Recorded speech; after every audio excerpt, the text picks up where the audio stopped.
तुम्ही फिरायला म्हणून एका गुहेत शिरलात। गुहेत असतो तसा एकदम काळा कुट्ट अंधार आहे। तुम्ही गुहेत 2-3 किलोमीटर आत जाता आणि परतण्यासाठी मागे वळता तेव्हा पूर्ण गुहेत पाणी भरलेलं असतं आणि त्याची पातळी सेकंदागणिक वाढते। आता तुम्ही बाहेर कसं जाणार? बाहेरच्या लोकांना कळणार कसं की तुम्ही आत अडकलात? एक्झॅक्ट अशीच परिस्थिती ओढावली होती एका फुटबॉल टीम आणि त्यांच्या कोचवर। आजची गोष्ट आहे जगातल्या सर्वात थरारक, कठीण आणि तरीही यशस्वी झालेल्या रेस्क्यू ऑपरेशनची। एक कोच, 12 मुलं, गुहेतला काळा कुट्ट अंधार आणि प्रत्येक सेकंदाला वाढत जाणारी पाण्याची पातळी। काय आहे संपूर्ण गोष्ट? जाणून घेऊया या व्हिडिओच्या माध्यमातून। नमस्कार, तुम्ही पाहताय रंजक गोष्टी जाणून घेण्याची तुमच्या हक्काची जागा म्हणजे आपलं गाजावाजा।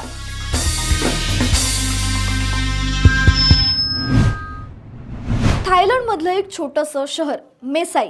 फुटबॉलची प्रॅक्टिस संपल्यानंतर टीमचे हेड कोच टीमला सुट्टी देऊन तिथून निघून गेले।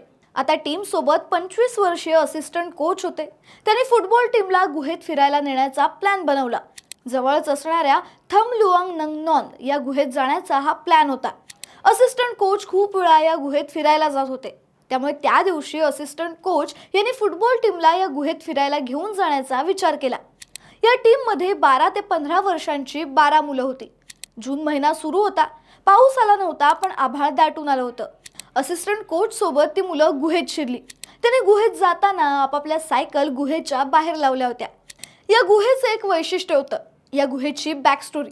या गुहेचं नाव म्हणजे थम लुआंग नंग नॉन, ज्याचा इंग्रजी अर्थ great cave of sleeping lady. या स्लीपिंग लेडीचीच ही स्टोरी आहे। ती अशी आहे की फार पूर्वी एक राजकुमारी एका सामान्य घरातल्या मुलाच्या प्रेमात पडली होती। राजकुमारीच्या घरच्यांना ते मान्य नव्हतं, त्यामुळे राजकुमारीला प्रियकरासह घरातून पळून जावं लागलं। राजकुमारीच्या कुटुंबियांनी तिचा पाठलाग काहीच सोडला नाही आणि एके दिवशी कुटुंबियांपासून लपत-छपत राजकुमारी मरण पावली। जेव्हा ती मरण पावली तेव्हा ती गर्भवती होती। असं म्हटलं जातं की मेल्यानंतर तिच्या शरीराचं रूपांतर दगडात झालं आणि तो दगड म्हणजे ही गुहा। पावसाळ्यात या गुहेत पाणी भरतं। स्थानिकांच्या मते ते पाणी नसून राजकुमारीचं रक्त आहे। गुहेत फिरताना खूप आत गेल्यानंतर कोच यांच्या लक्षात आलं की पावसाळ्याचे दिवस सुरू आहेत, त्यामुळे गुहेत पाणी भरू शकतं। याच चिंतेमुळे त्यांनी संपूर्ण टीमला बाहेर जाण्याचे आदेश दिले, पण तोपर्यंत वेळ निघून गेली होती। ज्या रस्त्याने ते गुहेच्या आत आले होते तो संपूर्ण रस्ता पाण्याने भरला होता। गुहेच्या बाहेर मुसळधार पाऊस पडत होता, त्यामुळे पाण्याची पातळी वाढत चालली होती। पाण्यापासून वाचण्यासाठी कोच यांनी सर्वांना गुहेच्या आणखी आत जाण्याचे आदेश दिले। बराच वेळ पाणी वाढत राहिल्याने त्यांनी गुहेच्या आतील एका ठिकाणी आश्रय घेतला। मुलांपैकी कोणालाच पोहता येत नव्हतं। गुहेच्या अंधारात अरुंद जागेत पोहणं त्यापेक्षाही कठीण काम होतं। दुसरीकडे गुहेत अडकलेल्या मुलांचे पालक मुलं घरी न आल्यामुळे चिंतेत होते, त्यामुळे ते मुलांच्या शोधात गुहेपर्यंत पोहोचले। गुहेच्या बाहेर असलेल्या सायकलमुळे त्यांना अंदाज आला की आपली मुलं गुहेत गेली असावीत। तत्काळ बचाव पथकाला बोलावण्यात आलं। थायलंडच्या नौदलाचे अधिकारी सुद्धा मदतीला आले, पण मुलांचा कुणालाच ठाव ठिकाणा सापडला नाही। मुलं कदाचित आत असतील, पण पाण्याने भरलेल्या गुहेत जाण्यासाठी केव डायव्हिंग येणं आवश्यक होतं। हे केव डायव्हिंग म्हणजे गुहेत पोहणं, ज्यासाठी विशेष प्रशिक्षण आणि स्किल्सची आवश्यकता असते। जगात काही मोजक्याच लोकांना केव डायव्हिंग येतं, तरीही केव डायव्हर्स येईपर्यंत काहीतरी करावं लागणारच होतं। म्हणून अनेक दिवस पंपाच्या मदतीने गुहेतून पाणी बाहेर काढण्याचा प्रयत्न करण्यात आला, पण त्याचाही काही उपयोग झाला नाही, कारण मधून होणाऱ्या पावसामुळे गुहा पुन्हा पाण्याने भरत होती। थायलंड सरकारने गुहेत अडकलेल्या या मुलांना बाहेर काढण्यासाठी UK, अमेरिका आणि ऑस्ट्रेलिया या देशातील केव डायव्हर्सना बोलवण्याचा निर्णय घेतला। बघता बघता अमेरिका, ब्रिटन, सिंगापूर, चीन अशा अनेक ठिकाणांहून केव डायव्हर्स 12 मुलांच्या आणि त्यांच्या कोचच्या मदतीसाठी हजर झाले। पण प्रॉब्लेम असा होता की गुहेत खूप चढ उतार होते। काही ठिकाणी तर गुहेतील जागा इतकी अरुंद होती की एखादा व्यक्ती उभाही राहू शकत नाही। महत्त्वाचं म्हणजे गुहेतला अंधार आणि साचलेलं गढूळ पाणी, यामुळे आता पोहत जाऊन मुलांना शोधणं आणखी कठीण झालं होतं। त्यात गुहेत अडकलेल्या मुलांकडे ना प्रकाश होता, ना जेवण होतं, ना पिण्याचं पाणी। त्यावर गुहेत ऑक्सिजनचं प्रमाणही सतत कमी होत होतं। मुलं अजून जिवंत असण्याची आशा कमी होत चालली होती, पण बचाव दल आणि केव डायव्हर्स त्यांना वाचवण्यासाठी सतत प्रयत्न करत होते। मुलं गुहेत अडकून जवळजवळ आता 8 दिवस उलटले होते। UKचे 2 केव डायव्हर्स कसंबसं करत मुलांपर्यंत पोहोचले, तेव्हा त्यांनी पाहिलं की मुलं थोडी कमकुवत झाली होती, पण सगळी सुरक्षित होती। एक आठवडा त्यांनी गुहेच्या छतावरून येणाऱ्या पाण्याच्या थेंबांना गोळा करून पिण्याचं पाणी पिऊन स्वतःला जिवंत ठेवलं होतं. शिवाय मुलांसोबत अडकलेले त्यांचे कोच एक बौद्ध भिक्षू होते, ज्यांनी मुलांना गुहेत ध्यान करायला शिकवलं होतं, ज्यामुळे त्यांची श्वासक्रिया स्थिर राहिली आणि ते घाबरले नाही. गुहेत अडकलेल्या मुलांचा पहिला व्हिडिओ जेव्हा जगाने पाहिला तेव्हा सर्वत्र आनंदाची लहर पसरली. आता जगभरातून या मुलांसाठी मदत येऊ लागली.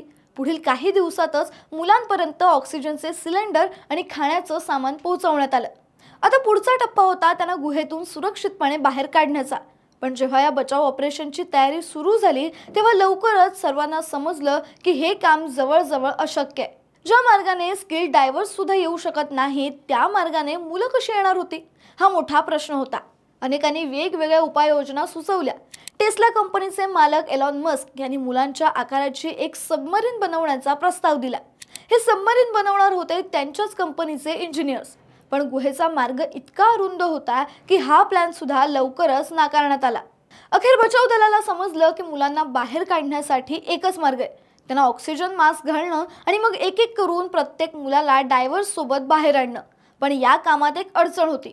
बचावाच्या सुरुवातीला थाई नेव्हीचे काही लोक आतच अडकले होते. जेव्हा त्यांना पोहून बाहेर आणलं गेलं तेव्हा त्यांच्यापैकी एक नेव्ही अधिकारी अंधारात घाबरून झटापट करू लागला. त्याला बाहेर काढण्यात खूप मेहनत करावी लागली. त्यामुळे बचाव दलाला वाटलं की जर मुलं ही ऑपरेशनच्या दरम्यान घाबरली किंवा त्यांनी झटापट करण्याचा प्रयत्न केला तर त्यांच्यासाठी आणि डायव्हर्स या दोघांसाठीही धोका निर्माण होईल. त्यामुळे असं ठरलं की सर्व मुलांना बाहेर आणण्यापूर्वी त्यांना बेशुद्ध केलं जाईल. हे खूप किचकट काम होतं, कारण बेशुद्धीचं औषध खास करून मुलांमध्ये योग्य मात्रेत द्यावं लागतं. या कामासाठी एक असा डॉक्टर पाहिजे होता जो अॅनेस्थेटिस्ट सोबतच स्किल्ड डेव डायव्हर सुद्धा असेल. जगात असे मोजकेच लोक असतात. संकटाच्या या क्षणी ऑस्ट्रेलियाचे डॉक्टर रिचर्ड हेरिस हे मदतीसाठी आले, जे दोन्ही कामांमध्ये तज्ज्ञ होते. हेरिस यांनी सुरुवातीला या ऑपरेशनबद्दल सांगितल्यानंतर त्यांनी नकार दिला. त्यांच्या मते हे ऑपरेशन अशक्य होतं. पण जेव्हा त्यांना सांगितलं की त्यांच्या नकारामुळे मुलांचा मृत्यू होऊ शकतो तेव्हा हेरिस लगेच तयार झाले. 6 जुलैपर्यंत जगभरातून सुमारे 100 केव डायव्हर्स या कामासाठी थायलंडमध्ये पोहोचले होते. गुहेतून पाणी पंपाने बाहेर काढण्याचं काम चालू होतं, जेणेकरून ऑपरेशन आणखी सोपं होईल. आता जवळजवळ मुलांना गुहेत अडकून 14 दिवस झाले होते. पुढे 7 जुलैला अधिकाऱ्यांनी अचानक घोषणा केली की ते त्वरित रेस्क्यू ऑपरेशन सुरू करतायत. स्थानिक लोकांच्या अनुभवानुसार 10 जुलैपर्यंत गुहा पावसाच्या पाण्याने पूर्णपणे भरून जाणार होती. त्यामुळे मुलांना लवकरात लवकर बाहेर काढणं आवश्यक होतं. या बचाव दलाने गुहेत सुमारे 1.5 किलोमीटर अंतरावर ऑपरेशनचा बेस तयार केला, जिथून डायव्हिंग करून मुलांपर्यंत पोहोचता येईल. त्यानंतर या संपूर्ण मार्गावर एक गायडिंग रस्सी टाकण्यात आली, जेणेकरून कोणीही रस्ता चुकू नये. डायव्हिंगसाठी प्रत्येक मुलाला एक डायव्हिंग सूट घालण्यात आला होता, ज्यात ऑक्सिजन सिलेंडर आणि चेहऱ्यावर मास्क मुलांना देण्यात आले होते. प्रत्येक मुलाला डायव्हर्स सोबत 1.5 ते 2 किलोमीटर खोल पाण्यात पोहायचं होतं. खरं तर त्यांना फक्त डायव्हर्सना पकडून ठेवायचं होतं. ते जास्त हालचाल करू शकत नव्हते, कारण त्यांना बेशुद्धीचं इंजेक्शन दिलं होतं. बाकीचा रस्ता असा होता जिथे मुलं पाण्याच्या बाहेर तोंड काढू शकत होते. डायव्हर्स मुलांना घट्ट पकडून हळूहळू बाहेर आणत होते. अशा पद्धतीने पहिल्या दिवशी 4 मुलांना बाहेर काढण्यात आलं आणि पुढील 2 दिवसात 4-4च्या गटामध्ये मुलांना बाहेर काढलं गेलं. आणि मुलांबरोबर असणारे कोच हे सर्वात शेवटी बाहेर आले. 11 जुलै 2018 रोजी जेव्हा 12 मुलांची ती फुटबॉलची टीम आणि त्यांचे कोच सुखरूप बाहेर आले तेव्हा संपूर्ण जगभरात आनंद साजरा केला गेला. 18 दिवस चाललेल्या या रेस्क्यू ऑपरेशनमध्ये अनेक देश आणि स्वयंसेवकांनी मदत केली होती, ज्यामध्ये भारताचा सुद्धा समावेश होता. हे पंप बनवणाऱ्या किर्लोस्कर कंपनीने आपल्या काही तज्ज्ञांना थायलंडमध्ये पाठवलं होतं, जेणेकरून गुहेतून पाणी काढण्यात ते मदत करू शकतील. या बचाव कार्यात संपूर्ण जग एकत्र झालं होतं.